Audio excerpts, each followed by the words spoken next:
رغم حالة الغليان المشتعلة بين الجماهير النصراوية، كشفت تقارير صحفية موثوقة عن سبب تأخر إعلان إدارة إبراهيم المهيدب إقالة البرتغالي لويس كاسترو المدير الفني لفريق النصر. فريق النصر تحت قيادة المدرب البرتغالي لويس كاسترو خاض خلال الفترة القليلة الماضية 10 مباريات بين ودية ورسمية قبل أيام معدودة من انطلاق مسابقة الدوري السعودي للمحترفين.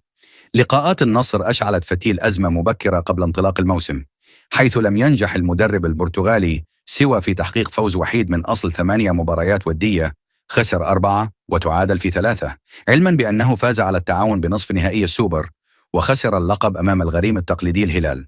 وبعد خسارة لقب السوبر السعودي، انفجرت الجماهير النصراوية غضبا على المدرب البرتغالي وطالبت برحيله. وفي سياق متصل، أكدت صحيفة الماركا الإسبانية اليوم الأحد إن الإسباني فرناندو هيرو المدير الرياضي في النصر وافق على مساعي المهيدب لإقالة كاسترو، كما أن هنالك أنباء تشير إلى إعطاء الأيقونة البرتغالية كريستيانو رونالدو قائد فريق النصر الضوء الأخضر لرحيل مواطنه لويس كاسترو عن قيادة الفريق. لذلك من المنتظر إنهاء العلاقة التعاقدية خلال الساعات القادمة.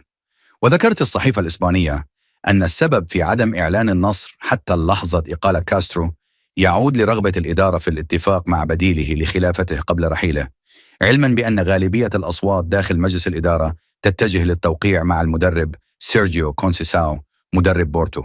يذكر أن إدارة النصر تعقد حاليا اجتماع مصيري لحسم أكثر من ملف يخص الفريق الأول، ولعل أبرزها المدرب الجديد المرشح لقيادة الفريق خلال الفترة القادمة.